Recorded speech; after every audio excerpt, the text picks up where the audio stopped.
To things that are certain, death यानी कि मृत्यु, और दूसरा है टैक्स। इस जहां से उस जहां तक जहां भी जाओगे, हर मोड़ पर हर जगह मुझे ही पाओगे, यानी कि टैक्स। मैडम, सपना था विश्व गुरु बनने का, बन गए हम टैक्स गुरु। और इतना टैक्स जो भारत की आबादी सरकार के खजाने में डालती है, उसके बदले सरकार जनता को देती क्या है, ये बहुत बड़ा सवाल है। कौन सी ऐसी हाई क्वालिटी सर्विस है जो फ्री ऑफ कॉस्ट जनता को दी जाती है? क्या हमें quality health care free of cost मिलता है? नहीं मिलता। क्या हमें वर्ल्ड क्लास एजुकेशन मिलती है? नहीं मिलती। क्या हमें फ्री वर्ल्ड क्लास ट्रांसपोर्टेशन मिलता है? नहीं मिलता। क्या हाई क्वालिटी रोड्स मिलती हैं? अगर अच्छी हैं तो टोल टैक्स भरना पड़ता है। क्या 24 घंटे सातों दिन बिजली आती है? नहीं आती। तो इतना सारा जो टैक्स सरकार इकट्ठा करती है, उसका करती क्या है?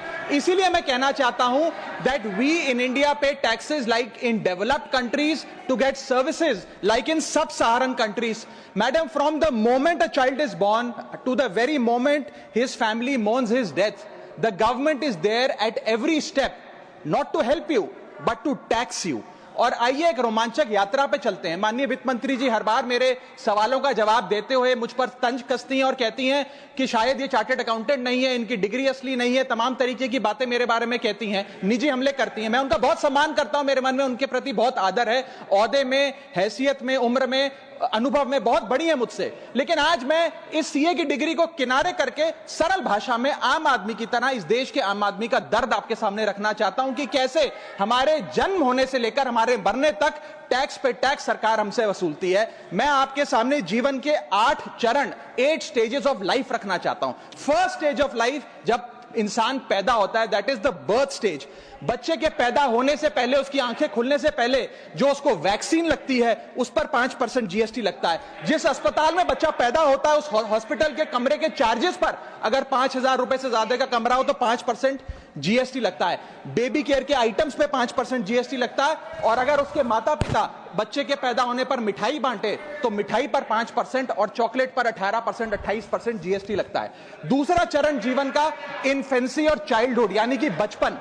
बचपन में बेबी फूड जो खरीदा जाता है उस पर 12 से 18% जीएसटी, डाइपर जो खरीदा जाता है उस पर 12% जीएसटी, बेबी स्ट्रोलर पे 5 से 12% जीएसटी, और जो खिलौने बच्चे को दिए जाते हैं उन खिलौनों पर भी 12% जीएसटी लिया जाता है। जब मुंडन होता है बच्चे का, पहला हेयर कट जिसे कहते हैं, उस हेयर कट की सर्विसेज पर भी 18% जीएसटी, और पहली बर्थडे पार्टी पर जो फोटोग्राफी होती है, फोटो खिंचवाई जाती है, उस फोटोग्राफी सर्विसेज पर भी 18% जीएसटी। यहां तक कि नामकरण की बर्थडे पार्टी जो की जाती है उस पर भी केटरिंग सर्विसेज से लेकर खान पर 18% जीएसटी सरकार वसूलती है। अब बच्चा स्कूल जाना शुरू करता है तो स्कूल जाने पर यूनिफॉर्म से लेकर जूतों, स्कूल बैग, लंच बॉक्स, सब पर जीएसटी लगता है। 12% जीएसटी नोटबुक पर लगता है, 18% जीएसटी स्टेशनरी आइटम पर लगता है। और उसके बाद अगर कोई एक्स्ट्रा करिकुलर एक्टिविटी बच्चे को करनी हो, कोई म्यूजिक क्लास करनी हो या फिर कोई स्पोर्ट्स कोचिंग की क्लास वो ले ले, उस पर भी 18% जीएसटी देना पड़ता है। प्राइवेट ट्यूशन ले तो उस पर भी जीएसटी,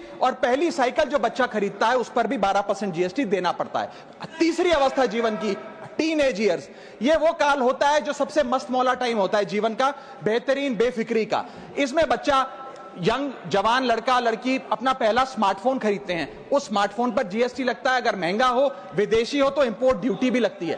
फिर वो अपना फोन रिचार्ज कराता है, उस पर जीएसटी लगते हैं। ब्रॉडबैंड इंटरनेट का कनेक्शन लेता है, उस पर जीएसटी लगता है।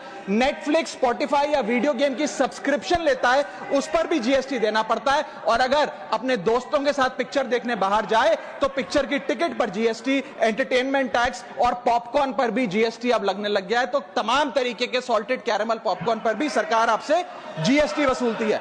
इस बीच जब आप 18 साल के होते हैं और पहली बाइक या पहला स्कूटर खरीदते हैं, उस बाइक और स्कूटर पर आपसे जीएसटी लिया जाता है, व्हीकल इंश्योरेंस पर जीएसटी लिया जाता है, और उसके बाद रजिस्ट्रेशन टैक्स और रोड टैक्स के नाम पर भी पैसा लिया जाता है। जीवन की चौथी अवस्था, fourth stage of life, higher education की। इस हायर एजुकेशन की अवस्था में आप यदि प्राइवेट कॉलेज में पढ़ रहे हैं तो प्राइवेट कॉलेज की ट्यूशन फी पर जीएसटी लगता है। हॉस्टल में रह रहे हैं या पीजी का रेंट भर रहे हैं तो उस पर जीएसटी लगता है। स्टूडेंट लोन की प्रोसेसिंग फी पर जीएसटी लगता है। किताबों से लेकर लैपटॉप तक जीएसटी लगता है। और अगर माता पिता संपन्न हैं और बच्चे को विदेश भेजते हैं पढ़ने के लिए तो फॉरेन रेमिटेंस पर टैक्स कलेक्टेड एट सोर्स सरकार लागू करती है।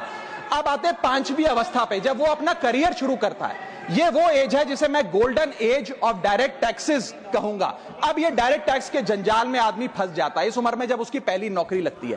तो नौकरी में आमदनी अनुसार उसके स्लैब रेट के हिसाब से उस पर टीडीएस पहले काटा जाता है, मानो जेब काटी जा रही हो, और फिर इनकम टैक्स वसूला जाता है। जब पहली बार उसको पगार मिलती है, वेतन मिलता है, वो माता पिता या दोस्तों को बाहर खाने पे ले जाता है, पिक्चर दिखाने ले जाता है, उस खाने के बिल पर भी सरकार जीएसटी वसूलती है। और जैसे जैसे उसकी सैलरी बढ़ती है वैसे वैसे स्लैब अनुसार उससे इनकम टैक्स वसूला जाता है। इसके बाद आज वर्क फ्रॉम होम का कल्चर चल रहा है, तो वर्क फ्रॉम होम में इंटरनेट बिल्स हो, ब्रीफकेस हो, लैपटॉप हो, इन सारी चीजों की खरीद पर सरकार जीएसटी लेती है। और अगर आप ये पैसा निवेश करें, इस निवेश करने पर आप कोई भी फाइनेंशियल इंस्ट्रूमेंट खरीदें तो सिक्योरिटी ट्रांजैक्शन टैक्स के नाम पर, मैडम मेरा समय जा रहा है, कोई फाइनेंशियल इंस्ट्रूमेंट खरीदे तो फाइनेंशियल इंस्ट्रूमेंट की खरीद पर सिक्योरिटी ट्रांजैक्शन टैक्स, उसकी ब्रोकरेज पर जीएसटी और फाइनेंशियल एडवाइजरी पर जीएसटी, और जब आप ये फाइनेंशियल इंस्ट्रूमेंट बेचते हैं तो उसके मुनाफे पर सरकार आपसे कैपिटल गेन टैक्स वसूलती है। यहां तक कि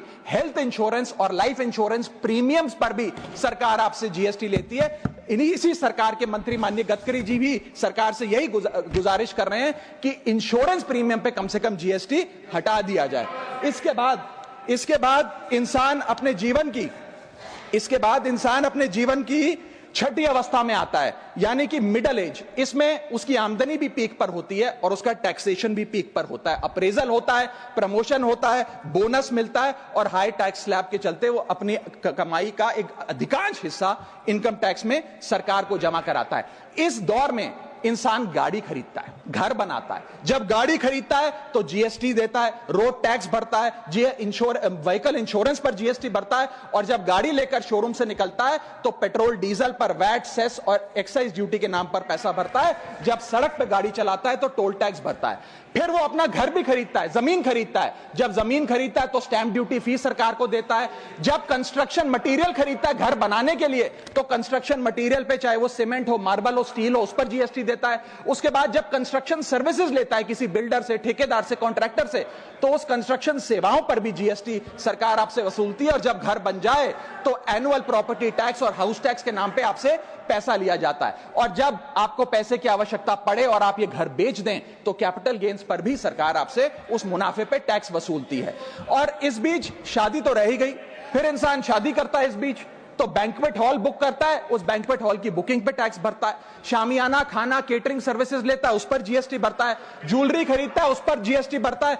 कपड़ा, शेरवानी सिलवाता है, कुर्ता पजामा, सूट पैंट, उस पर जीएसटी भरता है। यहां तक कि वेडिंग इनविटेशन से लेकर, ब्राइडल मेकअप से लेकर, हनीमून के ट्रैवल तक हर चीज पर सरकार आपसे जीएसटी वसूलती है। सातवीं अवस्था सरकार जीवन की वो है रिटायरमेंट। इस फेज में इंसान चाहता है आरामदायक जीवन जिया जाए, जो जीवन में कमाया उस कमाई के सहारे उसकी इंटरेस्ट पर, पेंशन पर जिया जाए। लेकिन इस अवस्था में भी सरकार पेंशन और इंटरेस्ट इनकम पे आपसे टैक्स लेती है।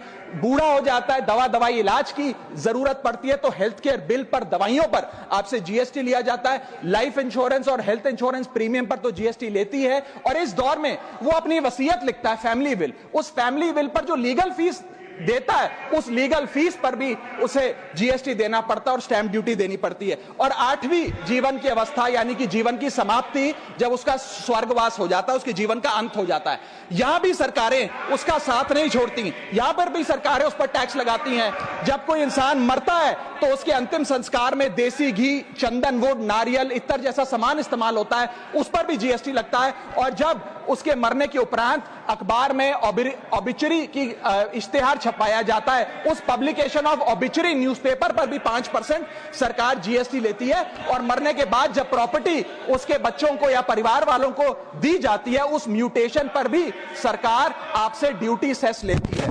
यह है life cycle of taxation model. लेकिन मैडम, सबसे जरूरी बात यह है कि इतना टैक्स देने के बाद सरकारें हमें देती क्या है। मैं जानता हूं कि टैक्स सरकार के लिए जरूरी है, इस सरकार के लिए नहीं, जितनी सरकारें इस देश में रही सबने टैक्स लगाकर जनता से पैसा लिया। टैक्सेस वास्तव में जरूरी हैं, लेकिन सवाल यह है कि क्या ये टैक्सेस हमारी इकोनॉमी को बढ़ा रहे हैं या हमारी इकोनॉमी को खा रहे हैं? क्या इससे हमारी जिंदगी बेहतर हो रही है या हमारी जिंदगी बदतर हो रही है? इतने टैक्स लगाने की वजह से आज हमारी आमदनी घट रही है, इस वजह से खपत गिर रही है, कंजम्पशन गिर रही है, डिमांड नहीं बढ़ रही है और प्रोडक्शन गिर रही है। इस वजह से पूरा इकोनॉमिक साइकिल जो हमारा इकोनॉमी का चक्का है वो धीमा हो गया है। मैडम, इस देश में, बस समाप्त कर रहा हूं, इस देश में मैं मेरी पार्टी के टाइम से आप ले लीजिएगा, मेरी पार्टी के टाइम से ले लीजिएगा। मैडम, इस देश में 80 करोड़ जनता 5 किलो फ्री राशन के सहारे जी रही है। आपको जान के अचंभा होगा, इस 80 करोड़ जनता से भी ये सारा जीएसटी लिया जाता है, दिन प्रतिदिन लिया जाता है, जो आज मैंने पढ़ के सुनाया। सिर्फ अमीर नहीं,